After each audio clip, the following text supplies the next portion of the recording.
Bonjour à toutes et à tous et merci de votre fidélité. On nous demande parfois qui est Jésus pour toi. L'évangile d'aujourd'hui nous offre une très belle réponse. Il est celui qui fait bon accueil aux pécheurs et qui mange avec eux.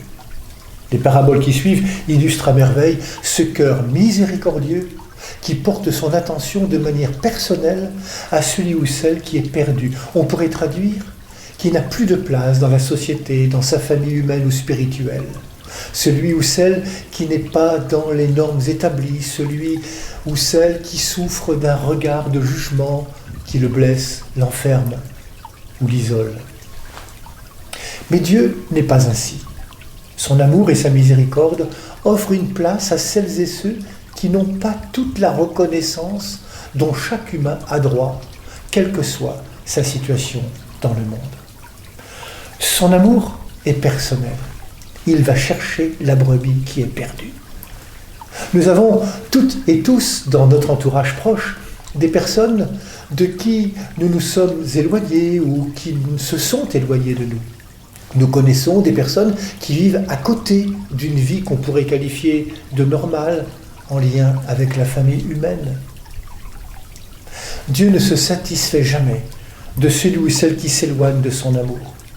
Il ne se réjouit que lorsqu'il le ou la retrouve.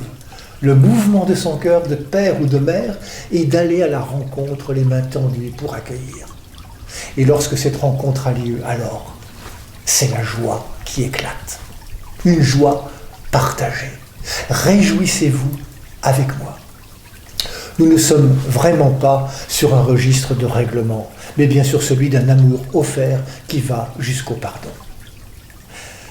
Dans son exhortation « La joie de l'Évangile », François l'évêque de Rome écrit « J'invite chaque chrétien, en quelque lieu et situation où il se trouve, à renouveler aujourd'hui sa rencontre personnelle avec Jésus-Christ, ou au moins à prendre la décision de se laisser rencontrer par lui, de le chercher chaque jour sans cesse.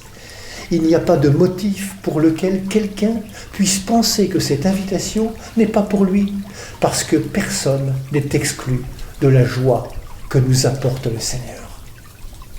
Bonne journée à toutes et à tous, prenez bien soin de vous et des autres.